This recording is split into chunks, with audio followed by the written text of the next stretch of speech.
Hello everyone. So today in this video we will see how we can use locally created users or the local user database for authentication purpose for our remote access VPN users. Okay.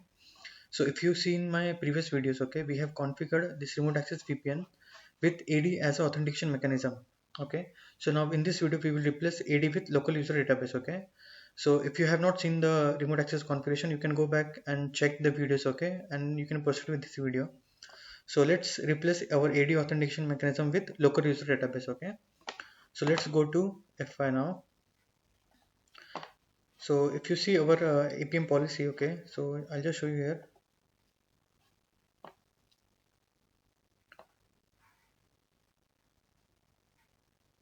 So we have used AD as authentication mechanism. Okay.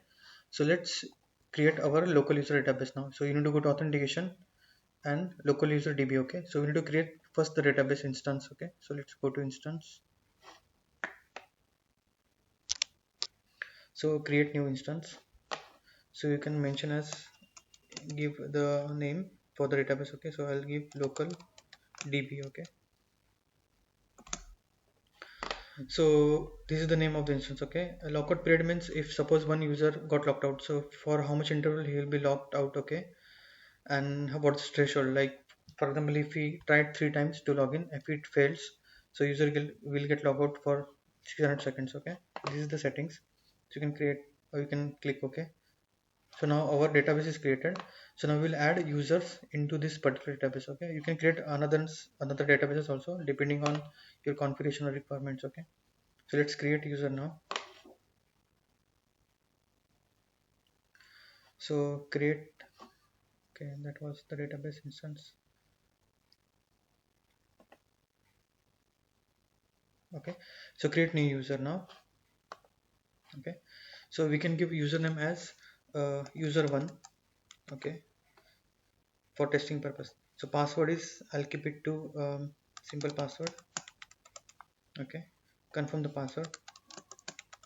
Okay, so if you want you can force the password to change. We'll not do that now. And here you can mention the instance. Okay, so we have created local DB as an instance. Okay, so you can mention that. You can give personal information, so you can give user. Okay, for last name you can give user1. Okay, it's fine. So we'll give the email ID user1 at example.com. Okay, so now save it. So you can create user groups also, and you can call that particular group in the APM policy. Okay, so now we have created the instance and we have created the user. So let's go back to our policy, or we have already policy here. Okay, so now here we need to replace AD with local user database. Okay, authentication database. So let's remove this, delete.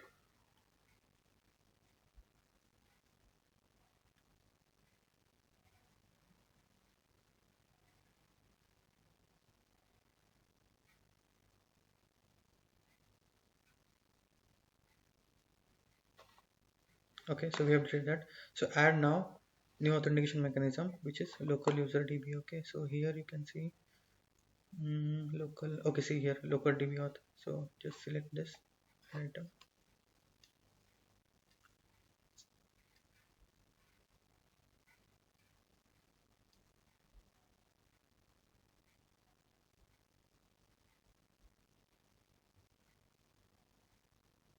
Okay, so this is a local DB auth and instance is local DB. Okay, select it. So maximum logon attempts allowed is 3. So after 3 failed attempts, the user will be locked out. Okay, so save it.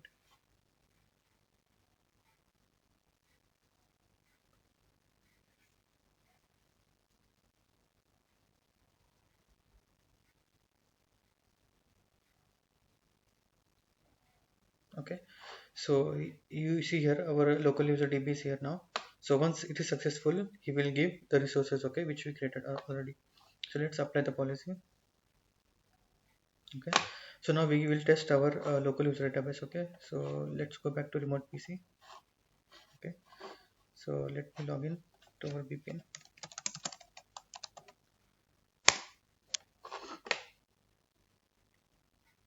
Okay, so we'll use user1 now. Okay, and the password will be the one we created. Okay, and now log on. Yes, so we are successfully able to log on with our the local user database. Okay, so let's cancel it. This is the VPN. He will try to connect to the VPN. Okay, so the purpose is successful now. So user is able to log in with his local user database. Okay, so you can go to overview and you can see the user is user1. Okay, so this is how you can configure the local users, and you can use that for your APM configuration also. Okay, so so our lab is done now. So thank you for watching the video. Okay, thank you so much.